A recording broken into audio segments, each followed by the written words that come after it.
هستش که استراتژی راه موفقیت بلند مدت افراده. یعنی میتونه برای سازمان‌ها باشه، میتونه برای افراد باشه، که در واقع ما میایم در واقع فکر میکنیم که ما از چه راهی، چه مسیری در واقع حرکت بکنیم که در بلند مدت موفق باشیم. یعنی در واقع تعریف خیلی ساده و اولیه میشه راجبش فکر کرد که معمولاً هم میشه در واقع اینجوری فکر کرد که ما تو کسب و کارامون، توی زندگیمون معمولا اینو از طریق متفاوت بودن بهش میرسیم. مثلا فرض کنید شما 10 تا مثلا بستنی فروشی رو در نظر بگیرید، یه دفعه میبینید یکی هست کارش گل میکنه. 10 تا خواننده رو در نظر بگیرید، یکی در واقع میدرخشه. خب چرا اینجوریه؟ مثلا در واقع میشه به این فکر کرد که خب چه اتفاقی میفته برای اون خواننده، چه اتفاقی میفته برای اون مزونه، چه اتفاقی میفته برای اون خشکشوییه. برای هر کسب و کاری میتونه این اتفاق بیفته. حالا بعد در لول افراد هم میتونه باشه. یه دفعه میبینید یه جراحی نسبت به بقیه جراحا مثلا میشه پنجه طلا. چی میشه که اون نسبت به بقیه فرق داره؟ معمولا اینه که یه سری کارا رو متفاوت انجام میده.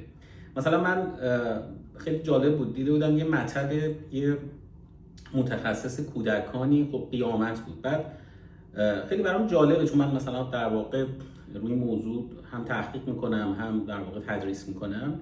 خیلی دقت میکردم، حالا جدا از اینکه بحث تخصص اون در واقع متخصص کودکانه، خب اون قطعا بحثی نیست، ولی یه کارهای ریز ریز کوچولویی هم انجام میداد. مثل اینکه مثلا در واقع همه بچه‌ها مثلا از آمپول فراری ان و از کلا دکتر ممکنه یه نگاه منفی داشته باشن، ولی اون مثلا وقتی که افراد بهش مراجعه میکردن یه شکلاتی به اون در واقع اون مریضه، اون بچه‌ای که در واقع اومده بود اونجا که در واقع مورد درمان قرار بگیره میداد، که اصلا یه دفعه یه جور هم ذهنی به وجود میومد که من برم پلو دکتر، پس بنابراین اون شکلاته رو به دست میارم. بنابراین هر وقت که مریض میشد به مامان باباش میگفت پلو فلان دکتر بریم، ما نریم مثلا پلو مثلا دکتر دیگه. بعد شما نگاه می‌کردید شاید خیلی از اون تخصص‌ها و اون توانمندی‌ها رو بقیه پزشکان هم داشتن، ولی این یک کار رو داشت متفاوت انجام میداد.